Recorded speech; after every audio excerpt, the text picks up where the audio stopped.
Ok. Ok. Ya está grabando. Ya está grabando, Blanca, adelante. Bueno, primero, gracias, Josefina, por estar aquí y dedicarnos tu tiempo. Voy a leer su currículum, que es impresionante. Vale la pena oírlo. Josefina, bueno, ahorita es periodista especializada en mercados de capitales para Latin Finance en Nueva York. Es politólogo de Yale del año 1983.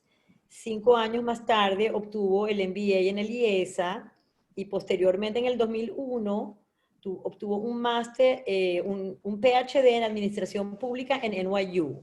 Y finalmente, como si no fuera suficiente, en el 2019 obtuvo el Master of Arts en Periodismo también en Estados Unidos.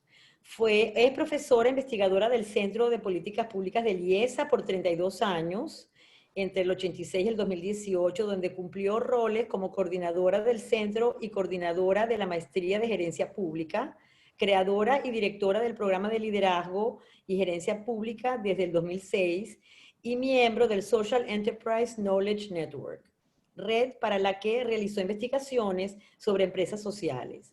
Entre otras áreas de investigación, ha versado sobre cooperativas, redes de distribución inclusiva, economía de la violencia, economía de la educación, mercados de trabajo de jóvenes. Desde el 2014 al 2020, miembro del Consejo Ejecutivo para la acreditación de Red de Escuelas de Políticas y Asuntos y Administración Pública, que es una acreditación que reconoce al IESA desde el 2017. Bueno, con eso los dejo con Eddie, que es el moderador, y una vez más, gracias, Josefina. Gracias, Josefina, por aceptar esta invitación. Este es un evento que yo le expliqué a Josefina, que estamos haciendo cada 2 semanas, invitando a profesores del IESA, y la verdad que, bueno, la mayoría de nuestros compañeros y colegas me dicen que, wow, que tenemos puras presentaciones de altura, así que la verdad que nos alegra mucho que nos acompañes el día de hoy, Josefina. Y bueno, la idea es que Josefina nos hablar un poco de las tendencias del mercado de renta fija para Latinoamérica bajo el contexto COVID-19, que yo creo que es un tema muy interesante, porque yo creo que, y antes de darle la palabra a Josefina, que es experta, yo voy a dar mi humilde opinión. Yo pienso que es un mercado que puede ser muy dinámico, porque obviamente con la entrada del COVID y la pandemia en la mayoría de los países, y también lo hemos hablado con algunos otros expertos, hay países que han manejado bien la pandemia y no han destrozado la economía. Hay países como Panamá, donde yo vivo, que han sido súper estrictos con la pandemia, pero han destrozado la economía.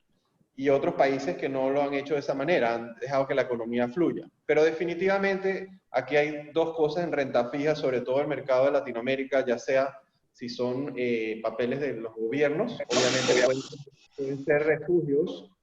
pueden ser refugios importantes, y la gente saque sus fondos de la renta variable o otro tipo de inversiones y lo meta en la renta fija, porque obviamente siempre gobierno en teoría es cero riesgo, pero hay gobiernos y hay gobiernos. Bueno, también a nivel corporativo puede haber mixed feelings, pero también definitivamente el panorama económico en muchos de los países de Latinoamérica es complicado, y la región como tal, Latinoamérica, si algo nos ha demostrado esta pandemia, desafortunadamente somos la región que más afectada, y se ha demostrado la debilidad como país de desarrollo ante una pandemia como la que estamos viviendo, que obviamente está afectando a todo el mundo, pero sí se ha marcado que Latinoamérica es una de las regiones que ha estado y ha sufrido más, y eso debe tener un impacto definitivamente en los mercados. Entonces, dicho esto, yo quería nada más dar esa introducción, porque obviamente qué mejor que Josefina, que es experta y hace artículos de opinión, investiga y nos puede dar esas luces a ver qué vamos a hacer nosotros con nuestros portafolios de inversiones, y si de verdad ellos nos recomienda algún tipo de inversión que hacer. Y bueno, encantado de estar contigo, Josefina. La idea es que nos hagas la presentación, media hora, 40 minutos, lo que necesites, te sientas cómoda, y después pasamos al periodo de preguntas y respuestas. Y al final Blanca cierra. ¿Ok? Adelante. Bien. Bueno, no me considero una experta en el tema, soy periodista. Mi conocimiento sobre el tema de renta fija en América Latina viene más de hacer el periodismo y de seguir lo que está ocurriendo, más que de poder opinar al respecto. Les puedo hablar de lo que dicen algunos analistas, lo que escucho, más no es el producto de mi propio análisis, en el sentido estricto. Entonces, en ese sentido, les ruego que no me estén citando como la experta Josefina Bruni dijo, porque en realidad voy a estar hablando básicamente de lo que yo he visto como periodista, las tendencias que yo observo y de, y de todos los datos asociados. Entonces, les quería hablar justamente del mercado de renta fija y específicamente del mercado de renta fija de todo lo que es bonos globales en América Latina y lo que ha pasado en COVID y lo que se ve hacia el futuro también. Y todas, digamos, las contradicciones o las distintas aristas que esto puede tener. Empecemos un poquito viendo qué ha pasado en 2020. Y 2020 es un año muy interesante porque ha sido un año, de hecho, estelar hasta ahora para el mercado de bonos globales en América Latina. Enero fue el año de mayor emisión de bonos en la historia del continente, por ejemplo. Hubo 3.900 millones de dólares, no, 39 mil millones de dólares emitidos en enero de este año. Eso es el siguiente año, digamos, mes de la historia del continente que hubo más, fue en enero del año 2018, que fue 31, 32 mil millones. Entonces estamos hablando de que enero fue un mes muy importante en la historia de las emisiones globales en el continente, en parte porque ha habido, y ustedes lo saben, desde hace cierto tiempo en Estados Unidos,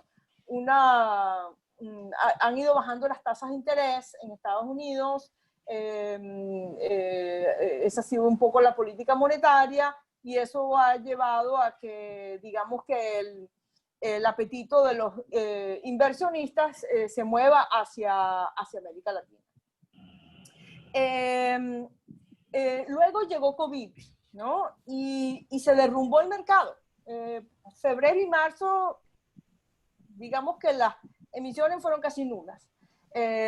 Y se derrumbado el mercado, cayeron las bolsas, más nadie emitió bonos, nadie quería comprar en los mercados emergentes y América Latina entre ellos. Pero el repunte o el rebote para el segundo trimestre fue impresionante.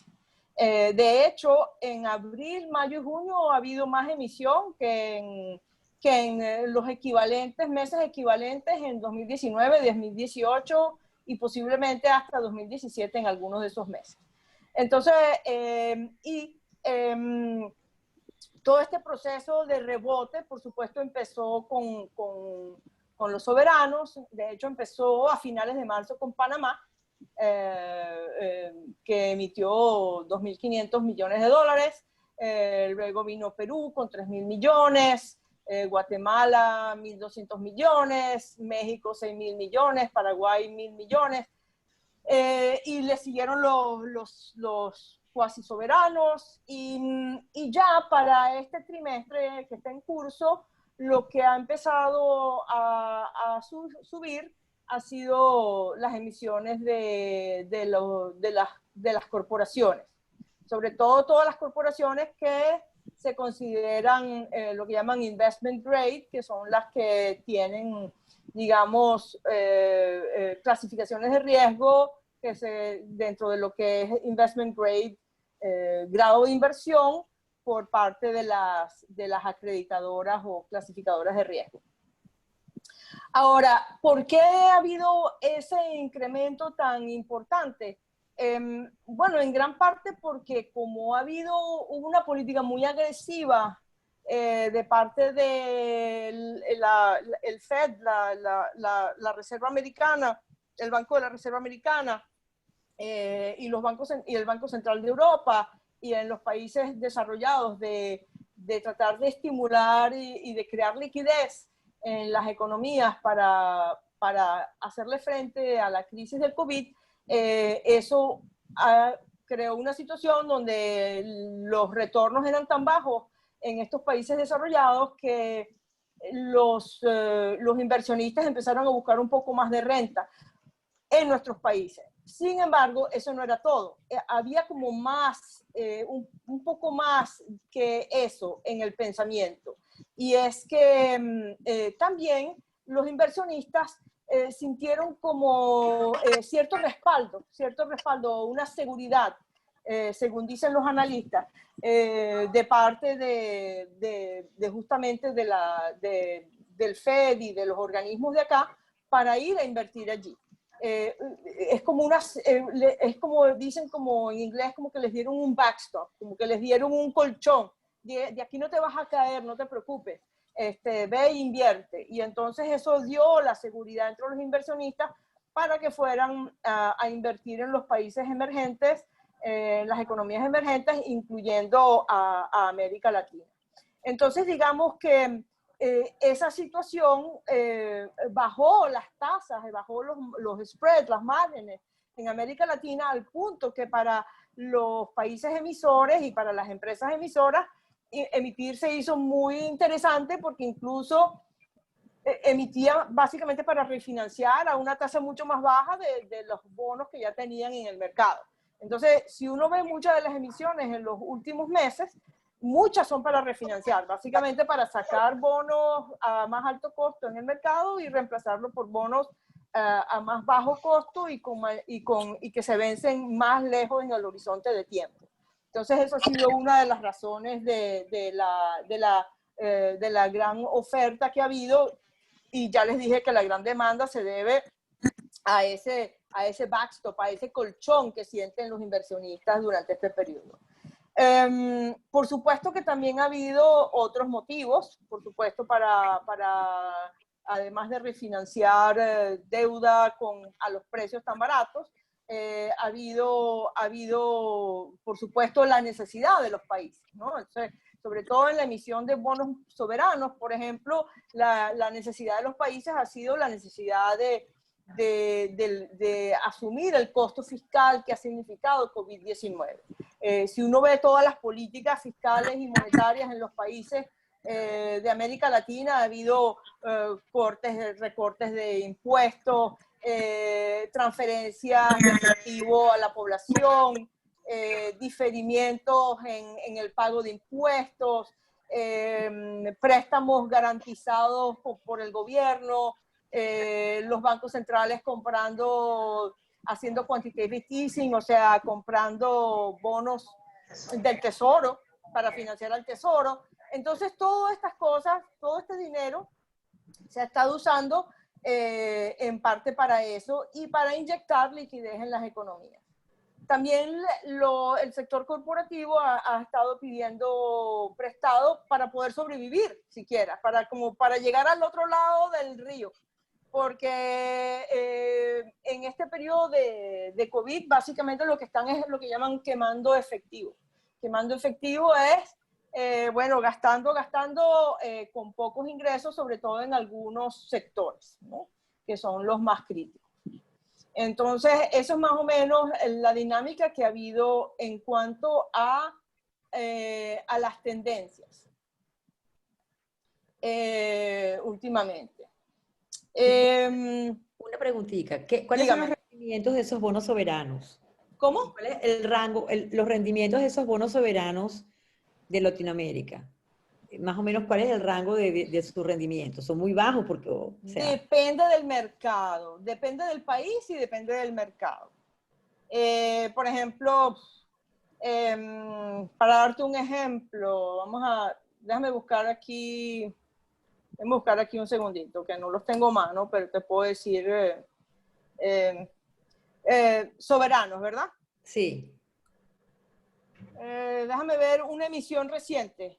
Vamos a ver Panamá, cómo emitió Panamá reciente. Ellos emitieron más o menos carito. A ver, ya te digo. Panamá. Y todavía no hemos visto la influencia de esos fondos llegar a la economía de Panamá, por cierto. ¿Cómo? que no hemos No, visto Panamá, cómo bueno, Panamá ha tenido programas, aunque no lo crean, importantes sobre todo en los países latinoamericanos, los gobiernos han hecho mucho énfasis, hablando de eso, en dar, digamos, financiamiento a la pequeña y mediana empresa, que es, digamos, como la más afectada en general en América Latina, la más vulnerable, ¿no? Entonces ese ha sido como que el foco de...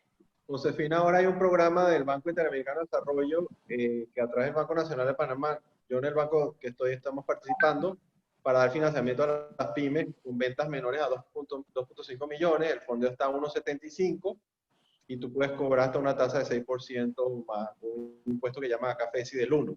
Pero sí es como tú dices, sí está dando programas al agro, también programas a las pymes, y me imagino que eso se replica en otros. Pero esa bueno, ha sido gran parte del dinero. Por ejemplo, Panamá emitió con un cupón de 4,5%. Y ellos son investment grade, ¿no? Panamá es investment grade. Para darles otro ejemplo, Perú emitió a excelente precio recientemente. Ya, déjenme buscar aquí el precio al que emitió.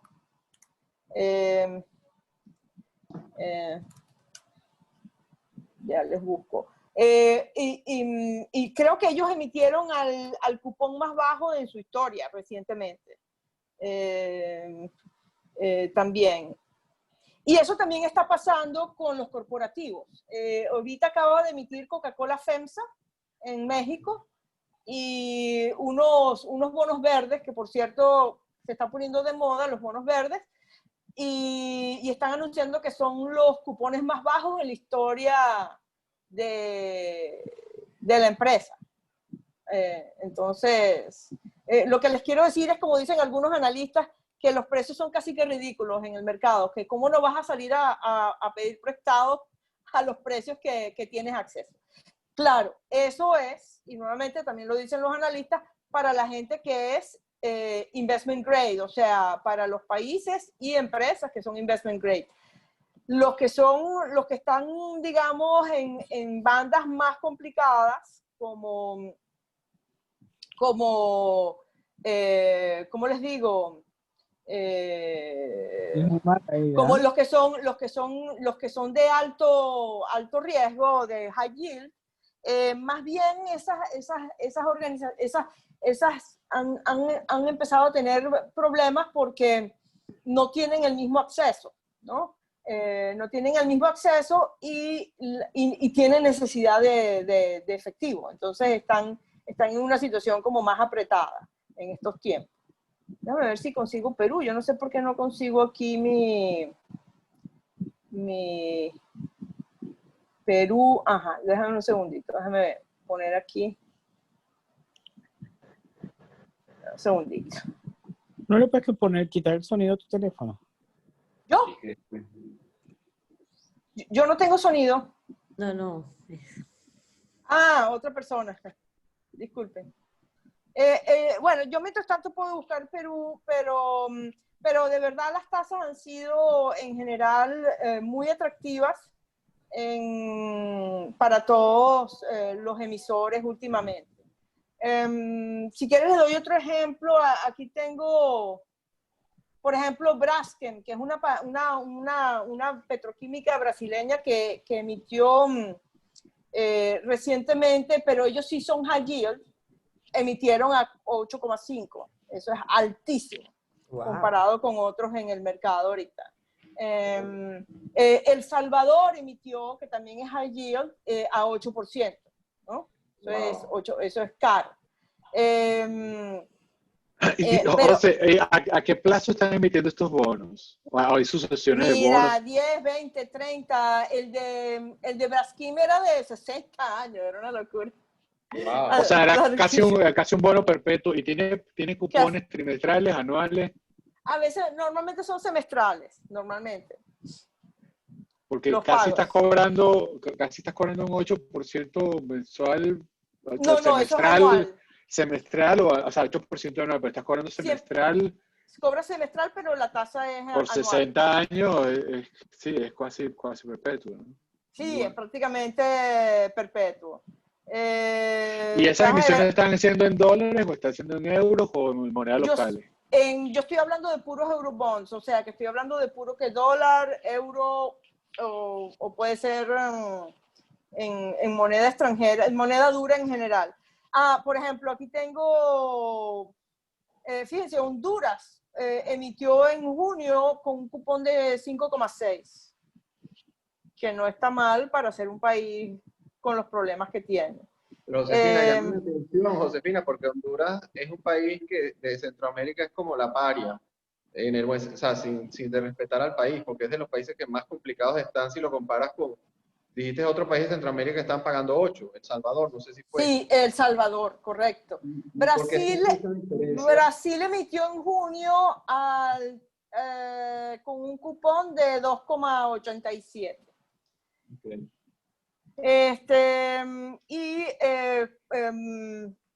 Y Colombia al 3,1. Entonces, más o menos se le da una idea del rango. Creo que aquí no tengo Perú en mano, pero por debajo de Colombia. Emitió un poco antes. Entonces, ese es más o menos el patrón. Nuevamente, el país se compara consigo mismo y con su propia historia, ¿no? Y su propia, digamos, fíjense, Paraguay emitió a finales de abril el 4%. Y México emitió a finales de abril 6.000 millones de dólares al 3,9 en los de 5 años y 4,75 en los de 12. Para darles una idea. Entonces, la pregunta que sigue un poco es si es esto o no sostenible. Esa es como que la gran pregunta que siempre como que sigue a lo que está ocurriendo. Y ciertamente América Latina, por lo menos en lo que se refiere a los soberanos, los ha pegado muy duro el coronavirus, y eso se ha reflejado en muchas acciones de ratings de las empresas de calificadoras que les han bajado la calificación o la perspectiva, ¿no? Y de hecho, en América Latina, por ejemplo, en el caso de S&P Global, que es una de las calificadoras, para darles un ejemplo, ellos han hecho 62% de las acciones de rating en el año 2000 de esa empresa han sido afectadas negativamente por COVID. 62%. O sea, del total de clasificaciones de riesgo, donde pueden decir todo queda igual, las cosas mejoran o empeoran, normalmente el 62% han ido hacia lo peor en todas las clasificaciones de riesgo que ha hecho de los 29 países de América Latina que ella le hace el rating. S&P le hace ratings a 29 países de América Latina y 62% han recibido alguna afectación negativa por COVID en las clasificaciones. En las calificaciones, digo. Y si se fijan, comparado con el mundo de economías emergentes, del resto del mundo, es 42% las que han sido afectadas negativamente. O sea, América Latina es una región, por ser un país de, digamos, de economías emergentes, de nivel medio, que han sido muy afectadas más que el resto del mundo, proporcionalmente. ¿Y qué dicen los expertos en estos temas? Dicen que, bueno, que América Latina, el gran problema de América Latina es el tema del crecimiento económico, que es un problema que venía desde antes de COVID, que ya América Latina venía cojeando económicamente desde antes de COVID, y que justamente ya economías que venían creciendo con cierta dificultad, con el COVID se llevaron un golpe muy, muy duro, y han caído las economías de una manera muy, muy fuerte. No, aquí no tengo los números específicos, pero les puedo dar de algunos países. Por ejemplo, para ver un caso acá, déjame ver, ya un segundito, déjame, para darles por lo menos un par de numeritos. Pero en el caso de Brasil, un segundito. En el caso de, por ejemplo, de Brasil, la economía está proyectada a bajar casi un 7% este año. México también 7% y Argentina 8%. Entonces estamos hablando de que algunos de los principales países de América Latina están bajando entre 7 y 8% en este momento. Entonces eso, la pregunta entonces es, y la que se hacen los analistas es, con ese nivel de crecimiento, ¿pueden o no, es o no sostenible la deuda latinoamericana, aunque sea más barata? Porque dicen, ok, es más barata, pero entonces estás creciendo menos. ¿Cuál va a ser la situación allí? Yo creo que los economistas no tienen respuestas exactamente sobre eso. Todavía sigue un poco la pregunta, pero sigue la preocupación sobre los niveles crecientes de deuda, ¿no? En América Latina en general, lo que llaman el debt burden, el peso de la deuda sobre la economía, sobre el Producto Interno Bruto, va a subir entre 15 y 20%. Es lo que están proyectando las personas de los mercados, de los analistas de Moody's y de S&P. Entonces, eso es un incremento grande del peso de la deuda, ¿no? Entre 15 y 20%. Mientras que las economías no se espera que se recuperen muy rápido. Las que se espera que se recuperen quizás más rápido, posiblemente sean algunas de las que se vieron más afectadas por COVID, como Perú, que tuvo una caída muy fuerte, pero también se espera un rebote muy fuerte, porque ellos, básicamente, su principal cliente es China, en todo lo que es minería, y en la medida en que crezca China, crece rápidamente también Perú. También se puede esperar eso, algo hasta cierto punto, algo en Chile. Mientras que otros países como Colombia, que dependen más del petróleo, están en una situación un poco más afectada en este momento. Y por supuesto todo el Caribe, que depende del turismo, no tiene una perspectiva muy positiva en los próximos años. Y bueno, y hay toda una serie de industrias que se espera que posiblemente se tengan que reestructurar, de las que tenemos en América Latina, incluyendo las que tienen que ver con turismo. Allí, nuevamente, un poco la suerte del continente va a depender un poco de hacia dónde, qué estrategias se usen en términos de desarrollo, si vamos a ver cambios estructurales más en el mundo de las industrias de la tecnología, todo depende, ¿no? Los economistas hablan un poco de esas cosas al mirar a largo plazo.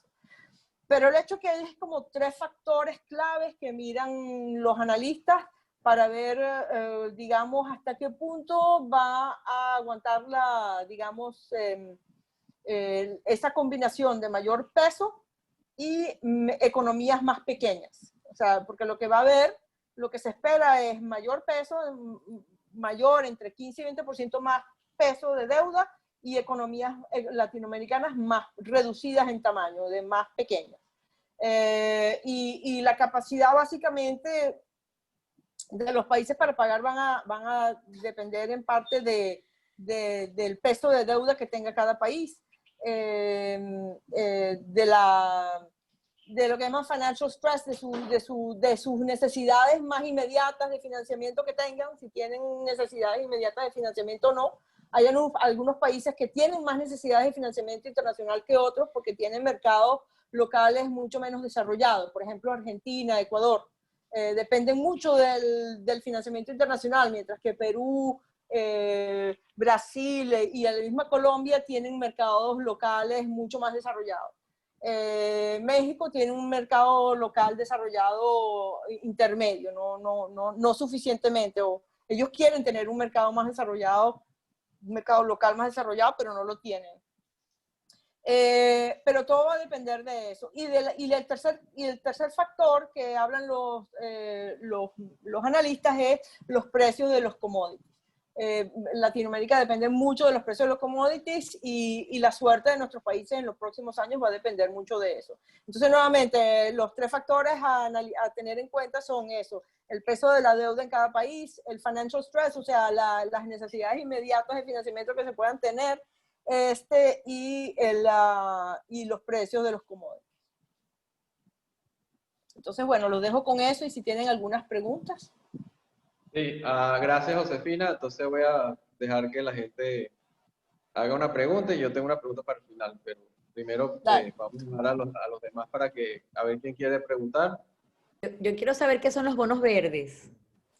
Ajá. Los bonos verdes son bonos que se emiten para financiar proyectos que reducen la huella de carbono de las empresas. Entonces, por ejemplo, ahorita, anteayer, Coca-Cola FEMSA emitió bonos verdes. De hecho, una emisión grande, $705 millones. Y de hecho, ¿cómo? ¿Para qué proyecto? ¿Cómo justifica? O sea, ¿qué proyecto pueden decir ellos que es un green project para qué proyecto? Mira, ellos tienen el reciclaje de las botellas de plástico, las PET, el manejo de las aguas residuales. Acuérdate que ellos también generan como muchas aguas residuales. Ese tipo de cosas. Okay. Ellos tienen muchos desechos, sí. Okay. Gracias, Josefina. Antes de pasarle la palabra a Rafael Cisneros, que quiere hablar, si quieres, Rafael, un minuto para comentarnos, y imagino estás de acuerdo, Josefina, ya hay un boom de bonos verdes, porque básicamente si ves la estructura del financiamiento es la misma de cualquier bono plain vanilla corporativo, pero lo que tú quieres es atacar a un mundo inversionista que ahora exige sostenibilidad, todos los temas ambientalistas, los principios de caudor, etcétera, etcétera, ¿no? Rafael, adelante. Creo que gracias. tienes la mano. Sí, adelante. sí, que estaba en mute. Gracias. No, interesantísimo. Me llama la atención, Josefina, las altas tasas de retorno de estos bonos, considerando que son soberanos. Yo que trabajo un poco en la región veo los WACs que se usan en esos países, por ejemplo, El Salvador o Honduras usan WACs de entre el 11 y el 12%. Y me preguntaba si esas tasas, y luego también, no sé, las empresas creo que se endeudan menos. La verdad que ahí sí no tengo mucho comentario, pero yo creo que se endeudarían por menos del 8% bonos corporativos. Quería preguntarte si esos bonos corporativos que tú estás viendo en los países de América Latina pueden estar más bajos que las deudas soberanas o si esas tasas de cupones que tú nos comentas luego se ajustan por el precio del bono y los yields reales tienden a ser menores o esos son los yields y es simplemente así, me estoy enterando de esos altísimos yields. Mira, depende. Nuevamente, hay países que tienen unos cupones, unos yields, incluyendo los yields muy bajos, como por ejemplo Perú, Chile, que pueden estar como entre 2 y pico, 3%, y te puedes ir a un país como emitió ahorita, creo que Panamá, no me acuerdo qué es lo que les dije a ustedes, pero hay algunos países que llegan hasta 8%. O hasta 10%. Bueno, eso es sin contar países que ni siquiera pueden emitir como Ecuador. Pero sí, en los corporativos también hay de todo. Y de hecho, sin embargo, en general, los corporativos, los que emiten, tienden a ser investment grade. ¿Entiendes? Normalmente los corporativos ahorita, los que no son investment grade, no están emitiendo en América Latina. Entonces, por eso es que se le ven de pronto que tienen cupones más bajos, los que yo he visto, ¿no? En cambio, los países hay de todo emitiendo, porque necesitan dinero para el COVID, para financiar COVID. Entonces ha habido, digamos, más presencia en el mercado de high yield en soberanos que de high yield en corporativos en los últimos meses. Por eso es que de pronto se ve que los cupones son más bajos en corporativos, pero es porque el perfil es, los que están emitiendo son distintos. Y Josefina, en corporativos, ¿tú ves alguna concentración de países? O sea, ¿son más de Brasil, de México, o está alrededor de todos los países los corporativos emitiendo? Los corporativos tienden a ser, a ver, de México, Chile, Brasil menos, pero también. Y en menos, sí, básicamente esos tres países son el grueso. Yo voy a decir que el grueso vienen de México, Chile y Brasil, el grueso. Hay un poquitín de Colombia, pero han sido más que nada cuasi soberanos, que son, digamos, como empresas del Estado, donde el Estado tiene participación. Sí. Y no, te iba a preguntar por si hay algo, además de los bonos verdes, ¿hay algo así fancy ahorita, países emitiendo bonos con rendimientos atados a los precios de commodities, por ejemplo, Chile con el cobre o Brasil con el azúcar o el café? No lo he visto yo no he visto emisiones con bonos atados a precios de commodities. No, por lo menos yo no las conozco. A lo mejor pero yo prácticamente cubro todas las emisiones de América Latina, las globales, desde enero, y yo no he visto eso. Ya. Por lo menos yo. Sí, sí. Sí. Me habían preguntado sobre Perú. Perú emitió en mayo $4,000 millones. A ver cuál fue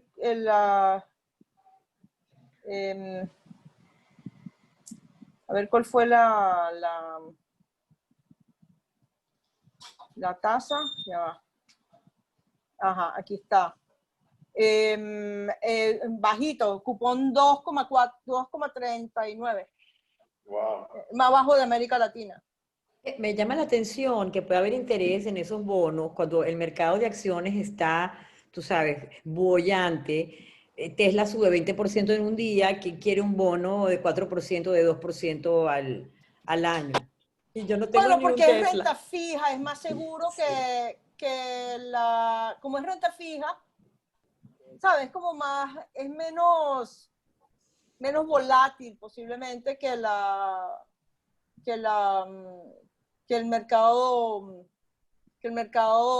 de acciones. Perdón, Sí, Blanca, es un tema de diversificación. O sea, la verdad que lo que yo he sí. visto que invierten en esto es de tomar 10%, 15% y colocarlo en bonos de algún tipo de high yield, que sería esto, ¿verdad? Y tener una base de 5%, 4% renta fija, más Tesla 20 para que te dé lo suficiente. ¿Sabes?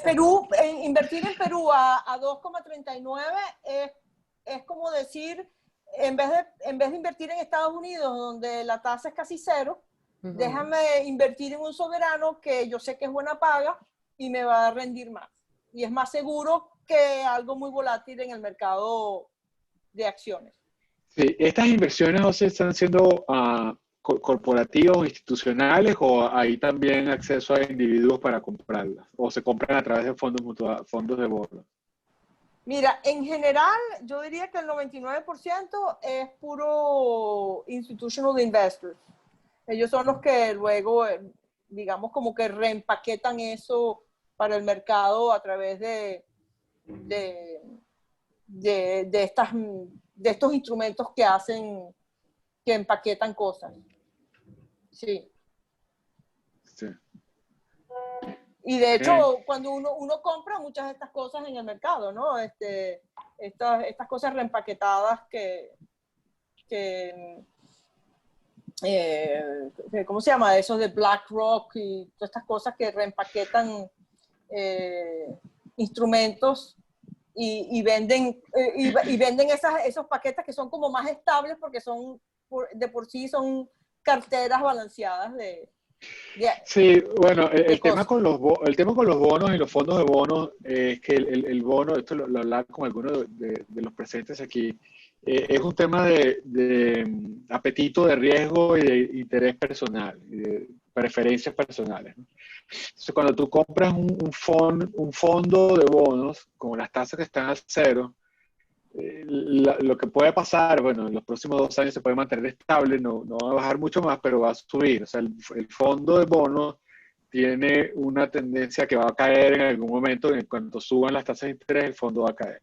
Cuando compras el bono per se, el valor del bono, si llegas a su final, recuperas todo tu capital. Claro. Y lo que ves es el cupón. Entonces, desde el punto de vista, y otra vez, es una percepción.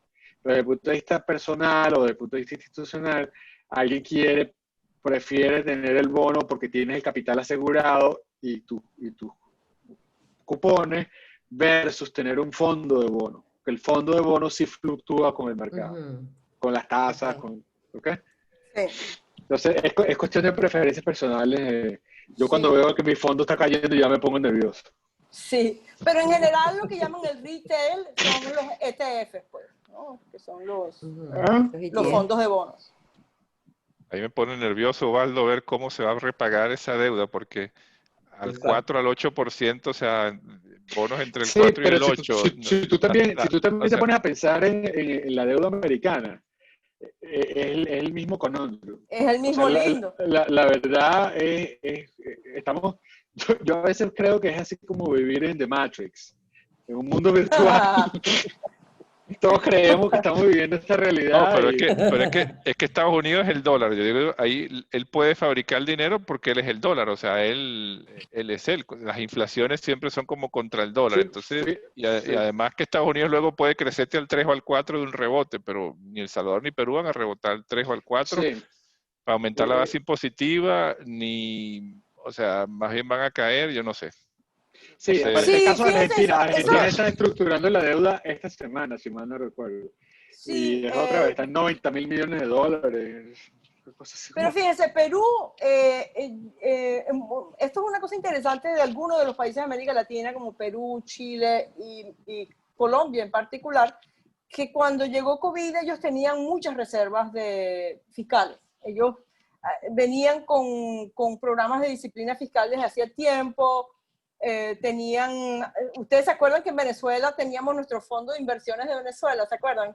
Cuando éramos felices en los 80, que teníamos nuestros fondos fiscales. Bueno, ellos tenían sus fondos fiscales grandes y de hecho tenían bastante dinero para enfrentar la primera parte de la crisis del COVID. Entonces, en ese sentido, los analistas sí dicen que estos países llegaron a COVID en muchas mejores condiciones que de lo que llegaron a la crisis del 2008, por ejemplo. Se vieron mucho más afectados en 2008 que hoy día. Y hoy día, Josefina, ya, y no monopolizo más la pregunta. ¿Los bonos de Venezuela tienen valor hoy día? ¿Hay algo ahí de eso, de los de PDVSA y Venezuela? Eso, obviamente más emisiones, imagino que no. Mira, yo no sigo el mercado secundario, entonces no te puedo decir mucho. No sé cómo que... Rafael, lo único que están en 7 centavos por dólar los de Venezuela, más o menos. Sí, sí, están en full default. Claro. No, yo no sigo el mercado secundario. Pero si conoces a alguien que te ofrezca pagártelo, imagínate. No, sí hay mercado a 7 centavos por dólar. O sea Sí, que hay gente que compra eso. Y ojo, si tú consideras Venezuela y viste lo que pasó con Argentina, tú puedes apostar a 10 años que en algún momento van a pagar. Si tú inviertes Exactamente. 7 centavos por cada dólar y te pagan 50 después, es una buena inversión. Si piensas en un periodo de 5 o 10 años. Ah, mira, respuesta para Blanca. En vez de Tesla, compra Venezuela.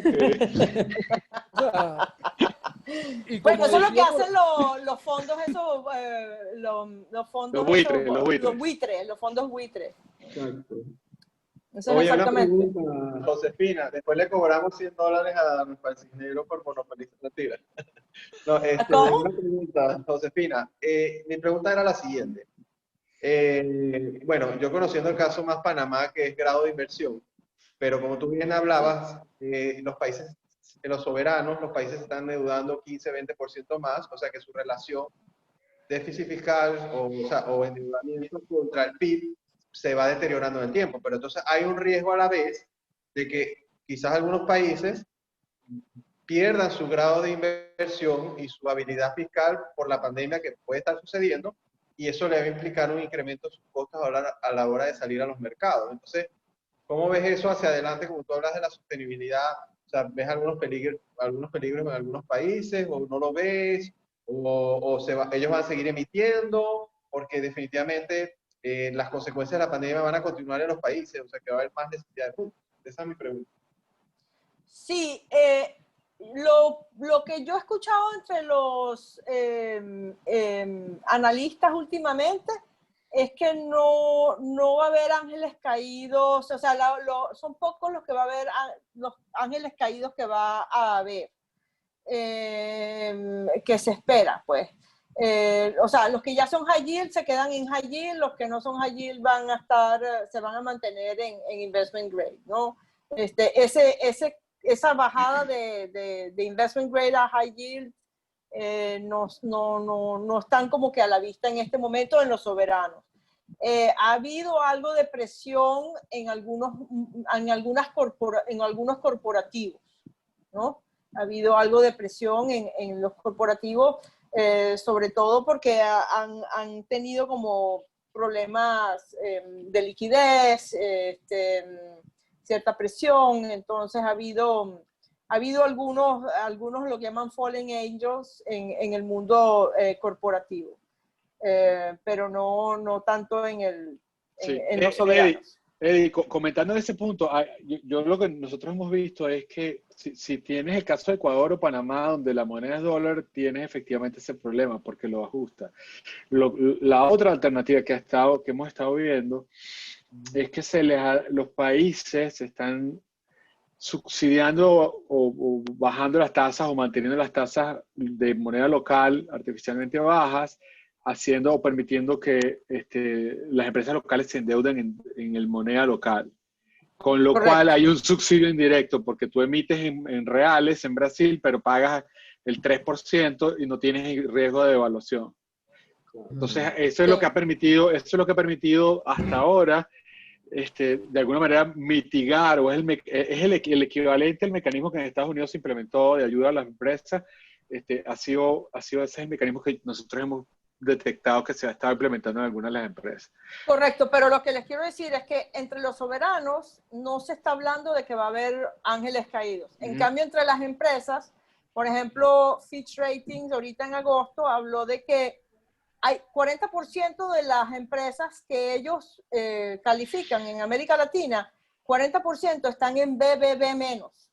O sea, están en lo que llaman en la franja menor de lo que llaman ser un ángel caído, o sea, de caer en high yield, ¿no? Entonces hay un 40% que están en ese margen. Y bueno, entonces en ese sentido hay cierta presión allí en el mundo corporativo, más que en el mundo soberano. De todas maneras, para darle algunos ejemplos, algunos ángeles caídos recientes han sido Embraer en Brasil, Braskem, Volcán, que creo que es una minera peruana, Candelaria, y una en Perú que se llama LNG. Esos son algunos de los ángeles. De los países que tú evalúas, ¿cuál piensas que es el más sano, que va a salir más rápido? ¿Quién tiene Yo no mejor salud? evalúo, yo sigo. Bueno, sigas. Es tu criterio. O sea, ¿qué opinas? ¿Quién está más saludable?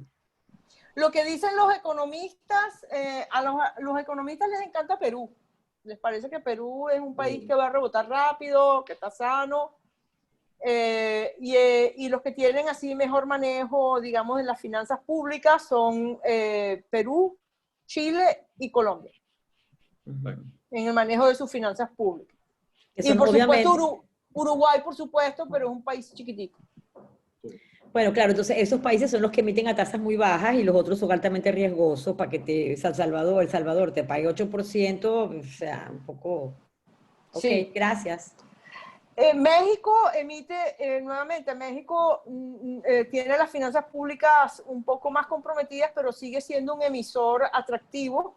Como les digo, ellos emitieron al 3,9% ahorita en abril y emitieron una cantidad grosera, 6.000 millones de dólares, una cosa así.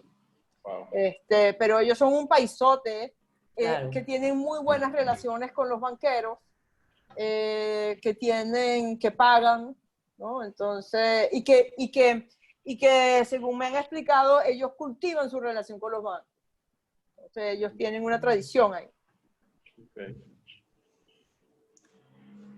Qué bueno. Sí. Bueno, por temas de tiempo y respetando el almuerzo de todos, una pregunta más, si alguien tiene. Una última y me tengo que ir porque tengo que trabajar. Bueno, Josefina, entonces vamos a ir despidiéndonos. Primero, oye, la verdad que muchísimas gracias, muy interesante. Los comentarios en nuestra promoción, todo el mundo está muy, muy agradecido y que ha sido una interesante conversación, muy dinámica. Y la idea que Blanca en verdad fue la que originó este proyecto, y Blanca siempre es de mucho de que seamos un grupo más pequeño porque se dio la oportunidad de compartir. Ahí Ubaldo dio unas buenas opiniones, Rafael Cisneros también, la misma Blanca, otros así, Yusef también. Esa es la dinámica y la verdad que nos encantó. Yo aprendí bastante. Yo siempre sigo más el mercado centroamericano de Estados Unidos, pero es bueno seguir otros países. Para mí fue muy bueno y con eso me despido y dejo a Blanca para que cierre. Y si tú quieres decir algo más, Josefina, a la hora, adelante. No, bueno, agradecida y contenta de haber compartido con ustedes y hasta la próxima. Igual para mí, muchísimas gracias. Fue un placer, enlightening y gusto verlos a todos. Así que hasta la próxima. Gracias a todos por estar. La próxima, para que sepan, tenemos a Hugo Farías el 7 de septiembre. Lo vamos a hacer a nivel de varias promociones de IESA. Y bueno, y Eduardo Pablo quedó en enviarme el tema hoy o mañana, que es de la promoción de nosotros. También les avisamos. Josefina, estás invitada como los ponentes anteriores. ¿Okay? Chévere, gracias. Un millonzote y gracias, Blanca, por todo. Gracias, un millón. Gracias. Gracias. Chao, gente. Hasta luego, chao, gente. Hasta luego. Un abrazo a todos.